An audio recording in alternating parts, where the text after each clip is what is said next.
So our client, Global Industrial, or SystemX, as they're also known, they were trying to save money on their telecom spending, but they didn't want to change vendors. They were actually working with Verizon and had a good relationship with them. And they really wanted to maintain them as their primary, but see how much money they could save. So what did we do for them?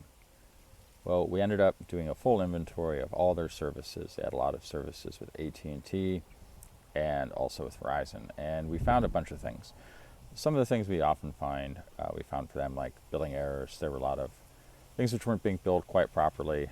There were also some things which should have been gotten rid of, which the client thought should have been gotten rid of. So for example, one of their locations, we noticed that typically they only had one AT&T data line, and in this case they had two. And it turned out that AT&T had quote-unquote forgotten to delete or disconnect the old line when they did an upgrade. And because they had so many bills, they hadn't noticed this. And one of the things we also noticed was the client did not have a full and complete inventory. They had some outdated data, and we used that to create a full-blown inventory of everything they were buying from all their vendors. And when we did that, we discovered, as I was mentioning, a lot of billing errors. We found multiple unused services, both on the voice side and on the data side. And we also found a couple six-figure ideas, which we implemented, which saved them a lot of money.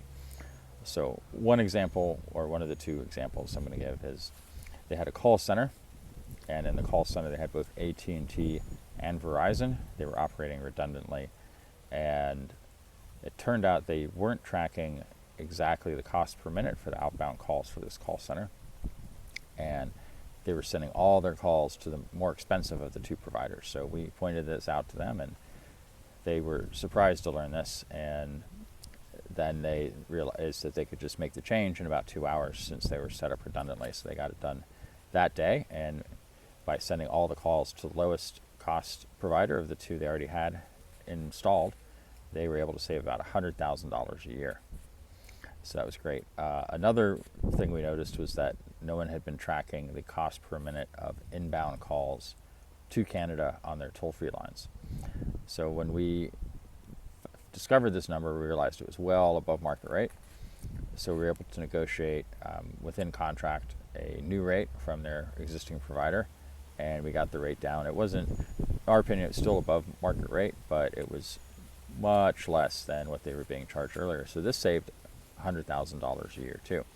So these two things made a big difference. And we also found additional things like discounts which weren't being applied, which they were eligible for, and everything just really added up to many hundreds of thousands of dollars a year. And they were able to get better service from their vendors, and they were also able to keep their vendors, and they didn't have to make any vendor changes. Pretty much all the changes we made were billing changes. We did get rid of a few, probably quite a few unused services, but from a service level perspective, that doesn't make a difference because they weren't using those services anyway. They weren't even using them in a DR capacity. So that's what we did for that client, and they were very happy, and they didn't have to do any work.